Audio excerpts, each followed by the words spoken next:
In the heart of the great western highlands, where the rivers whisper to the trees and the ancestors watch from the stars, there was a kingdom known as Mbesa, a kingdom of great power, untold beauty, and ancient traditions.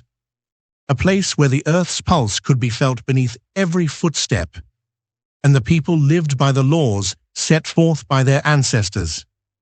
But within this land of peace, there was a deep, unspoken conflict, one that would change the fate of the kingdom forever. King Fon Ndembe had ascended to the throne at a young age, but his wisdom and strength were unmatched. He was loved by his people, admired for his justice and fairness. However, there was a secret that weighed heavily upon his heart. The king, despite his royal title, was in love, a forbidden love that could never be acknowledged.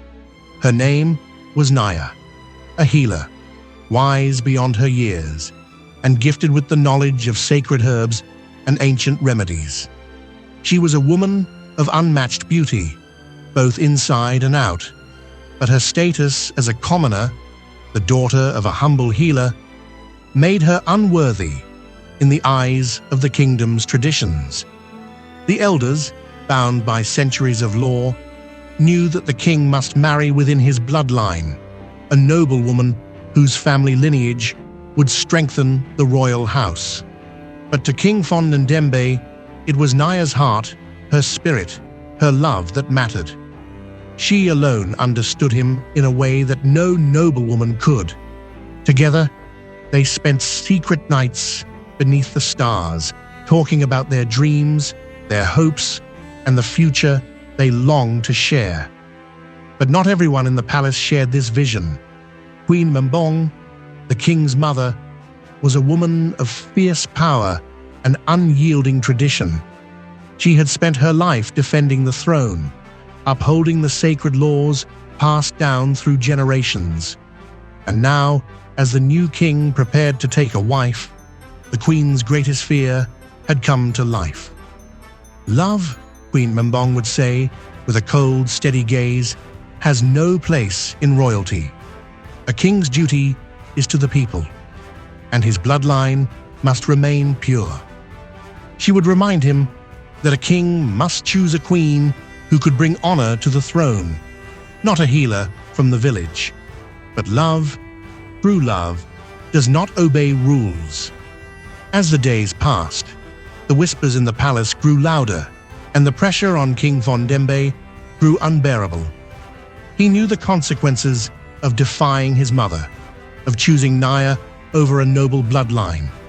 He understood that the elders, led by the wise and unforgiving Elder Mofor, would never allow such a union.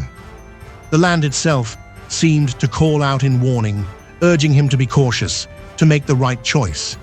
Yet his heart could not be swayed. His heart belonged to Naya. And so, the king made his decision, a decision that would ignite a fire of betrayal, conflict, and bloodshed. The night of the king's official betrothal to a noble woman, the kingdom was in turmoil. Prince Tabe, the king's ambitious and power-hungry cousin, saw his moment of opportunity. He had long envied Fon Ndembe's rule and had schemed for years to claim the throne. Prince Tabe knew that if the king chose Naya, it would break centuries of tradition, and he would have his chance to take the crown. With his ambition burning like fire, Tabe devised a plan that would tear the kingdom apart.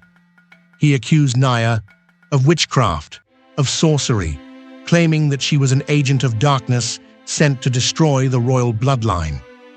He had her taken in chains, dragged to the river of the ancestors, the sacred place where many who broke the laws of the land were sent to face judgment. "Let the river decide her fate," Prince Tabe said coldly as Naya struggled against her captors.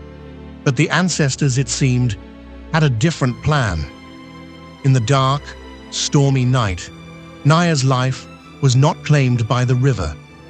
Instead, a mysterious old woman appeared from the shadows, pulling Naya from the water whispering words of prophecy that would change everything. "The love you hold in your heart is the key," the old woman said, her voice trembling with ancient power. "Only through this love can the curse of bloodshed be lifted." With those words, Naya was set free, destined to return and fulfill the prophecy that no one, not even the elders, could deny. In the days that followed, a war raged within the palace.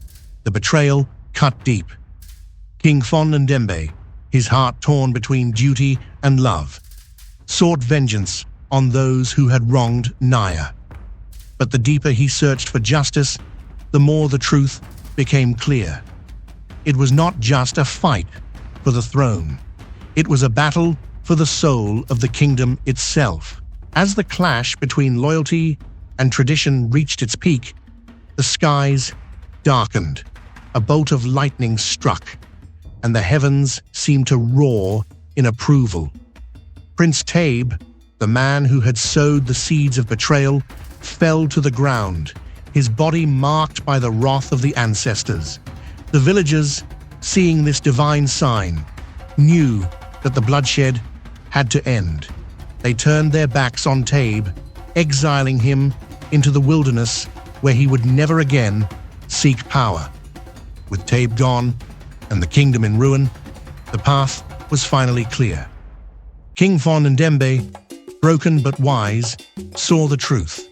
The love he had fought for was the very thing that would restore peace to Mbisa. He turned to Naya, his heart now fully open, and together they began the healing process for a kingdom scarred by conflict.